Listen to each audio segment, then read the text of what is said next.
Here I am at the Tianmu Trail. I would advise taking the 220 from Zhongshan Beilu to get here.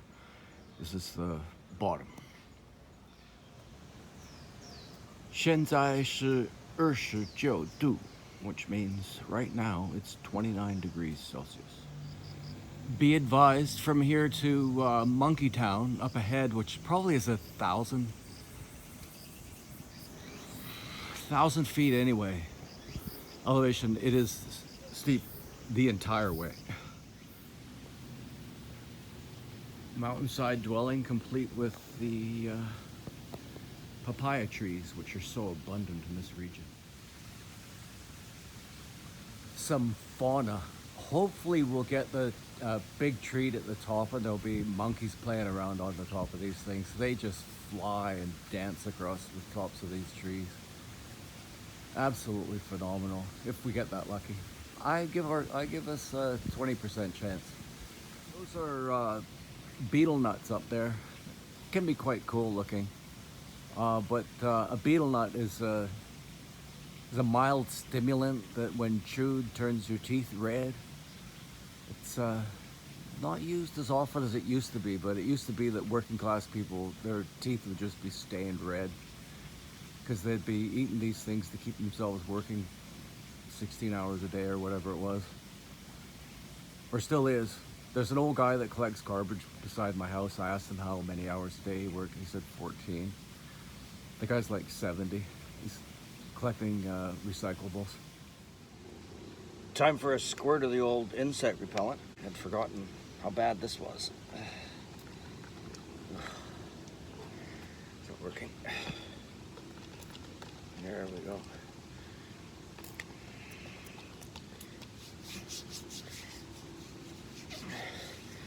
You're not actually supposed to apply this directly to your skin, but I always have. It's the good stuff. Ooh. Yowie. Gold socks here.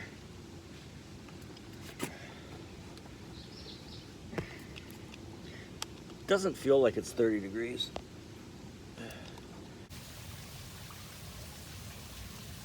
Ever upward, as they say. Oh, here's an interesting one. This is a funny one.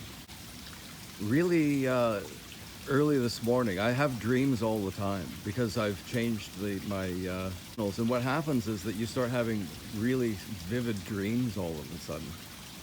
And so the one that I had this morning was I was on a bus and it was in Vancouver, but not in Vancouver. And it was in a part of Vancouver that was like, well, it doesn't exist, but it was on like an old road where you'd expect like a lot of rednecks to live. And I tried to get off the bus, and the bus driver was concerned and wouldn't let me off. And okay, so well, you won't let me off. Who are you to not let me off the bus? And then it turned out that it was Jordan Peterson driving the bus. So funny. And this was a scaled back version of Jordan Peterson. He was like more of a working class guy. He was concerned.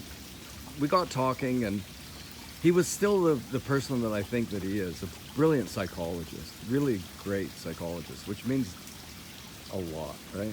To be a really good one. And I felt that I was really lucky to meet him. I didn't want to push him in any way, but I was also at the same time struggling to think of something that might interest him and that he would go, okay, you know, let's talk. And so we got off his place, and he shows me this old car that he doesn't know whether or not he should, it cost him $95 to replace the roof of this car. And he wondered whether or not I thought he should replace it. And I said, yeah, definitely, man. I looked at the car. It's a cool looking car. I think it's worth $95. But I didn't speak to him like that. And he wasn't the show-off Jordan Peterson. I think that he's probably a little bit like the way he is when he's functioning as a good psychologist. And I intrigued him in some way. And so we spoke, and I spoke with him about a lot of things that in my real life are deeply, problematic for me. Like the things that I would want to talk to a psychologist that I talked to him about. And he was wonderful, but I don't know that he said anything much, but he let me talk. And then in the end, we wound up sitting in an old water trough for cows or horses or something. And we're sitting there in our bathing suits in this warm water. And that was the end of the dream. And I woke up and I just felt so calm and peaceful and gently connected to deeper feelings that I'd perhaps ignored for a long time. Maybe some negative, but when you suppress negative feelings, you suppress the positive ones as well. And then I woke up and I told Jalong about that, and she said, yeah, I mean, you're not anxious, you're not depressed, you seem calm and happy, and it's nice to see you like that. So that's my story. That's the dream I had. It was wonderful. Absolutely was just wonderful. Vegetation is starting to thin out, perhaps because it was chopped down. What we're in now is into a bamboo forest. Flora or fauna? 先生，你知道吗？不知道。你不知道这是 flora 还是 fauna? What's the difference? What? I'm joking. Flora is vegetation and fauna is wildlife. But earlier I made the mistake and I called the vegetation fauna. Okay. It's supposed to be flower.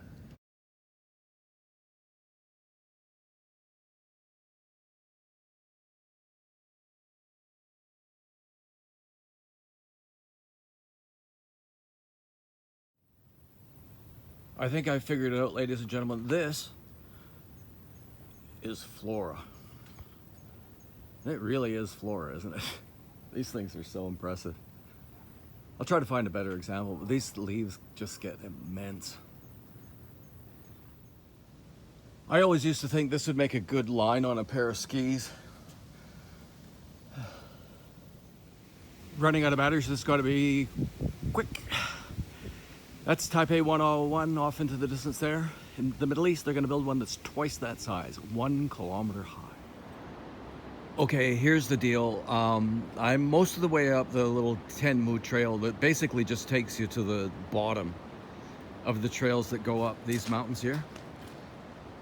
That's not the taller one. I think that's Qishingshan, and I'd want to go up Yangmingshan. Sorry about that.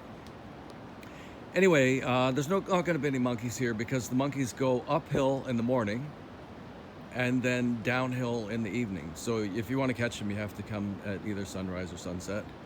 The first time I came here, I didn't know there was monkeys here. There's about 4 different troops, I think that they say. And the day that I came here the first time, man, they were waging a battle royale. They were just going nuts. And a lot of it is just chasing each other around. And so they're chasing each other across the rooftop, across the treetops here. It's not going to look that great, but they just blast across there. They can run across like nothing, jumping from one tree to another. I wouldn't be surprised if they could. I wouldn't be surprised at all if they could jump, say, from that tree to the left over to the one on the right. I'm sure they could do it.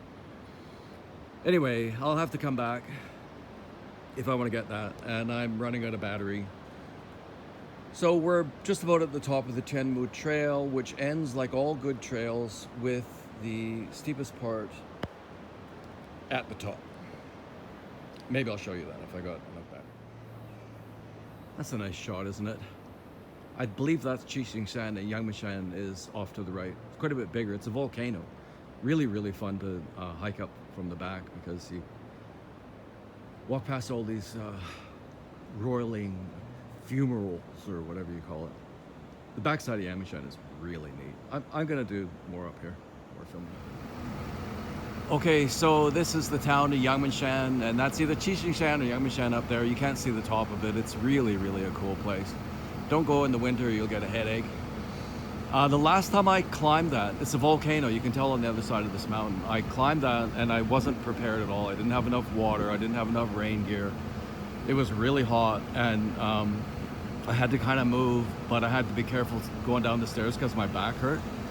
And I swear to God, man, I don't know if I was close to dying of thirst because I didn't have enough water, or whether it just felt like that, but that was bloody scary, man. I definitely won't make that mistake again. But I will be going over this mountain, climbing up the other side, and there's my bus. Yeah, I'm gonna call this a success. It took a long time to hike up that this bottom section of the mountain, but 30 degrees, bloody hot. It was nice inside the jungle. There's a waterfall that you could go to in there, and yeah, I'm stoked, man. I had kind of forgot what this place was like a little bit, I think.